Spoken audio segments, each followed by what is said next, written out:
I'm ready. Are you ready? Good, all right.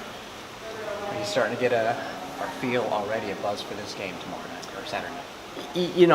I think our guys will be excited. I think the people around the program and our fans are excited. We have a top 25 team coming in. Obviously, we're much improved. A great opportunity. We got to bounce back from 2 tough losses on the road. Houston had a big win on the road yesterday. Obviously, a team that had great success last year and is playing extremely well right now. So, I think we'll be excited for them. We got 2 days to get ready for it. Free throw shooting got soft, but I think, in my count anyway, they got 13 of the last 14 rebounds. Is that what it was down the stretch the other night? Cost you?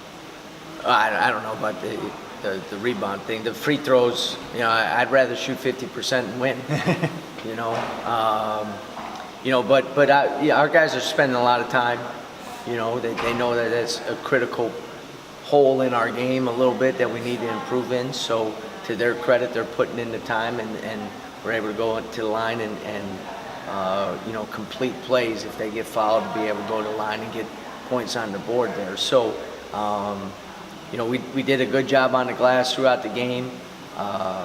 We took some threes at the end of the game and didn't get some of those rebounds and so forth. But, I thought for the most part our physicality on the glass throughout the game was pretty good. Coach, you had 3 close losses in 3 of the toughest environments to play in the conference. What message do you give to your players so that they see that we're close to where we want to be, but we still have room to get better? Yeah, I think that's it. You don't know when the breakthrough comes, but you just got to keep, they say, keep chopping the wood. And the first hack on that piece of wood is as important as the one that breaks it in half. You just got to keep at it. Our guys, I always say 2 of the greatest traits of a team can have is resiliency and grit. And we've shown the grit part. Now we need to make sure that we stay resilient and we keep, getting after it every single day. Our win or lose, we have 2 days to get ready, and that we've kind of broken down the season into that, and then 1 day to compete. And so it's really important that today we get out there on the practice court and have a great practice, very good preparation, and then get after it and keep getting better every day. As I always say, individually and collectively, that's the challenge we throw out to our guys. Throughout the season, we've talked a lot about Q and Lex, but one guy that we haven't talked about a lot is Michael Durr, who's been a really good rim protector, a pretty consistent rebounder. Had 10 points for the first time since, I think, the Miami game or Ohio game. Could you talk a little bit about his development this season? I think he's had a great freshman year. We've thrown him to the wolves a little bit, as that freshman, but he obviously has proven it every day in practice. He's getting better. There's no doubt about it. And then again, what you find out is things that you need to improve in. He's gained great strength since the day he stepped on campus. But now you're in league play and you realize he's got to get even stronger, and he realizes that as well. But he's very good defensively for us, and obviously a very good rebounder. And a lot of times now, other people sometimes are the beneficiary of the fact that he's going to the offensive glass every time. Now Lex gets some and so forth. So, I'm really pleased with his progress. I think his future is really bright for us. Temple and Cincinnati's guards played really well against you. I think they used a 3-guard offense against you. Houston has a couple of really good guards. Now I know Q and Collins, they're up there in the league leaders in steals. How do you kind of hone in on the defense on the perimeter and keep those guards down? Yeah, obviously, all veteran guards, in every one of those programs. You look at Cincinnati, you look at Temple, they're all upper class guards and have played a ton of minutes at those schools. And so they've been through the system for minimum of 3 years. So, I like our guard play against anybody. There's no question about that. Defensively, we got to do a little better job of defending without fouling. We have to do a little better job of, ball management in some critical situations. But, we've built this team understanding that the best teams in this league have big, strong veteran guards. We're 2 out of 3 right now. So we got to make sure that the experience aspect of it, we are able to compensate for it by making really good decisions and playing really, really hard. And also looked in that Cincinnati game that they were pressuring you from, when you took the ball out. They were pressing you a little bit, and you were kind of running and gunning up the floor a little bit, and maybe got a little erratic there. And was that the reason for a lot of the turnovers? You just weren't slowing it down enough? Well, we want to attack when a team presses us. We made an adjustment because the middle of their press was the sweet spot that we wanted to get it in, and unfortunately in that press break that we were running, our 4-man was getting the ball in the middle. And if you look at the stats, our 4-men turned the ball over. So we made an adjustment about 5 minutes ago in the first half where we rotated our guard into that spot, and we were much better off. And if you look at that, we only had 6 turnovers in the second half. And we got to trust our 4-men when it comes to helping us break pressure.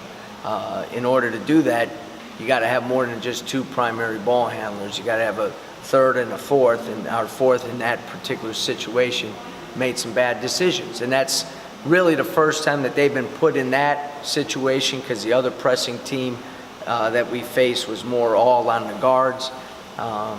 But it is an area that we need to improve in. But when teams press us, we don't want to just pity-pat the ball down the court and then get into the half-court offense, because that plays into what they want to do, because now you have 15, 18 seconds left to try to run your half court. We want to try to attack and stay aggressive. If we're going to go down, we're going to go down swinging.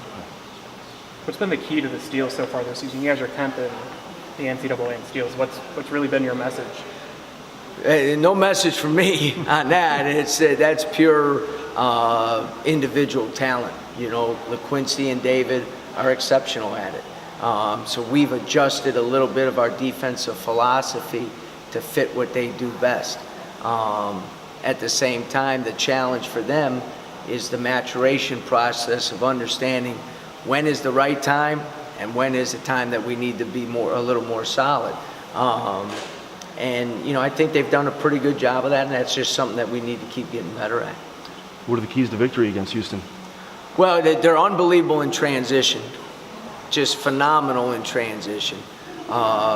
3 veteran guards that know exactly what to do every single play in every single situation. So we got to match that.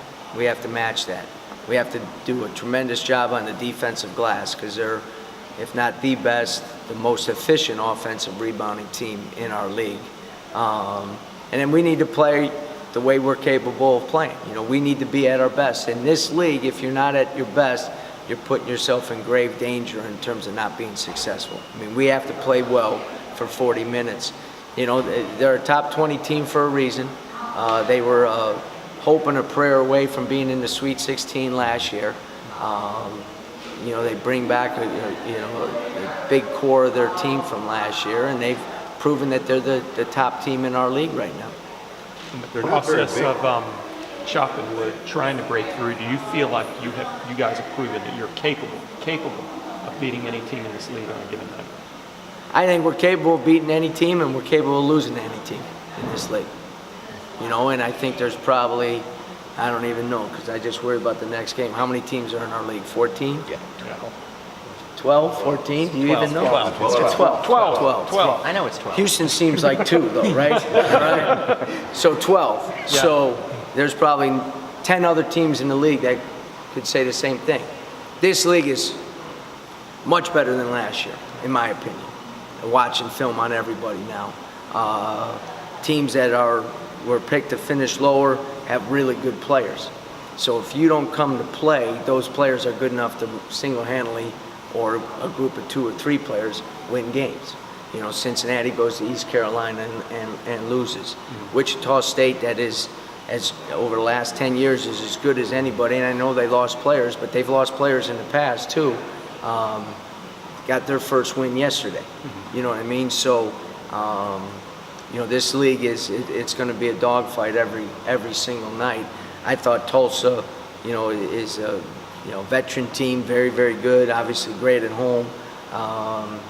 You know, they just got their second win yesterday. So this league is really good, and I think we can compete with anybody, which is a big step for us. Right. You know what I mean? To go from, you know, first 4 years of our league existence, I think we won 11 games. Yeah. All right. So you got to remember where we were at. You know, we're not the punchline anymore. You know, but we need to do a little more punching. All good?